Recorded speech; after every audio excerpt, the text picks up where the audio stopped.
mabigyan ng solusyon ang mga problemang inilahad sa atin ng ating mga katibats. Ito ang Dear Bubay and Tekla.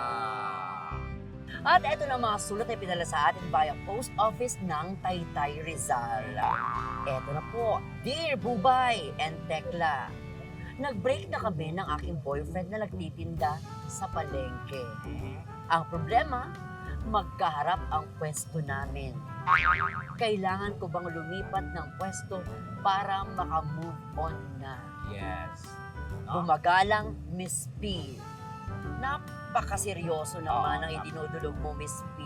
The easiest way, syempre, na gawin mo ay maglagay ka siguro ng mga ampalaya sa harap mo at harap mismo ng ex mo. Para Maramdaman niya kung gaano ka ka-bitter na break na at kayo. iparamdam mo sa kanya ang pait ng paghiganti. Yes. Pero at the end of the day, magiging healthy pa rin kasi mayaman sa vitamin E ang ampalaya.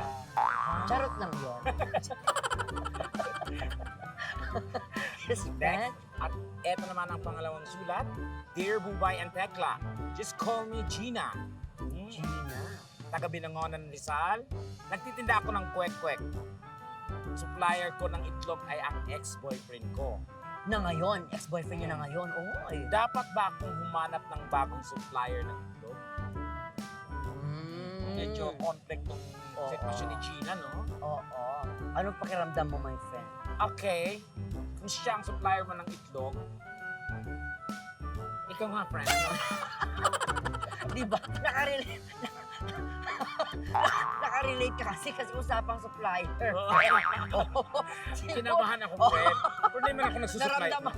Never naman ako nagsupply, friend. Kinabahan ka nga, ano, nakita mo, sulat kaya ito sa ni Gina. Sulat ka nito, Pero friend, ma'am. Gina, siguro wag ka na maghanap kasi ang sarap pakinggan, lalo pag nakapakasal kayo, di ba?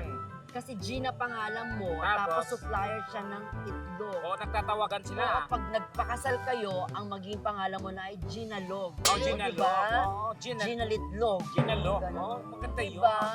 Gina. Ako, nag-aaway na tayo sa advice natin sa kanya. Kaya naman, friend. Gina, ako marami kami dapat i-advise sa'yo. Oo. So, call me na lang. Kaya, Gina? Gina.